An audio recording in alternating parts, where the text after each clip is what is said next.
इसे ही हो गया है तभी टहनी से हुआ है। अच्छा। और टहनी ऐसा नहीं कि आपने टहनी को प्लांट किया और कहीं भी ले जा करके लगा दिया और तैयार। बिना जड़े वाली टहनी ना? बिना जड़े वाली टहनी। अच्छा। जैसे बच्चे को जन्म दिया जाता है, पालन पोषण किया जाता है, उसी तरीके से टहनी का पालन पोषण किया जाता है।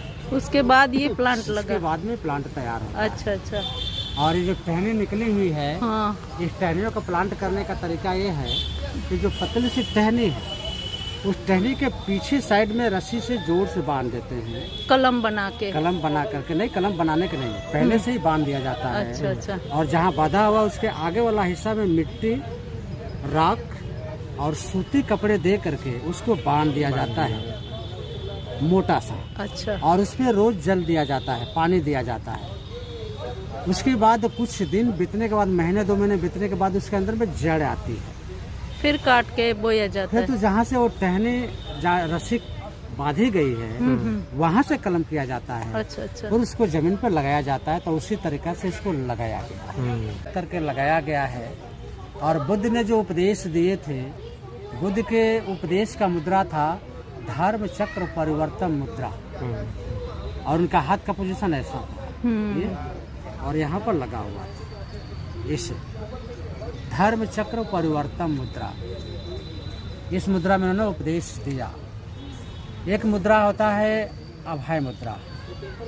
अभय का मतलब होता है निर्भय, मन में किसी प्रकार का भय नहीं। जैसे पानी का बहाव होता है, बिना डर भय का बहते चला जाता है उल्टा सीधा कटते हुए, उसी तरीके से मन बिल्कुल पवित्र होता है। इसको बोलते हैं अभय मुद्रा। दूसरा मुद्रा, तीसरा मुद्रा होता है आशीर्वाद मुद्रा। 1 मिनट भैया। ये आशीर्वाद मुद्रा है। और एक मुद्रा ऐसा है, एक हाथ जमीन से टच है और एक हाथ यहाँ पर है, इसको बोलते हैं भूमि स्पष्ट मुद्रा। अच्छा।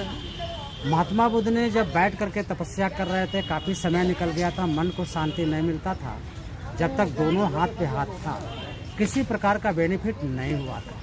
ना मन को शांति मिला, ना ज्ञान की प्राप्ति हुआ। ऐसे करके 6 सालों तक निकल गया, लेकिन ज्ञान मिला ही नहीं। एक हाथों को उन्होंने अपने हाथ से हटाया और जमीन से टच कर दिया, और जमीन माँ, भूमि माँ को इन्होंने आवाहन करके मनोकामना किया, मन्नत किया अंदर के आत्मा से। तब जाकर के इनके दिलों और दिमाग को शांति मिला। उसके बाद इनको ज्ञान की प्राप्ति हुआ। तो ये भी कहते हैं कि बिना गुरु का ज्ञान नहीं। जब तक उन्होंने किसी को गुरु चुना नहीं,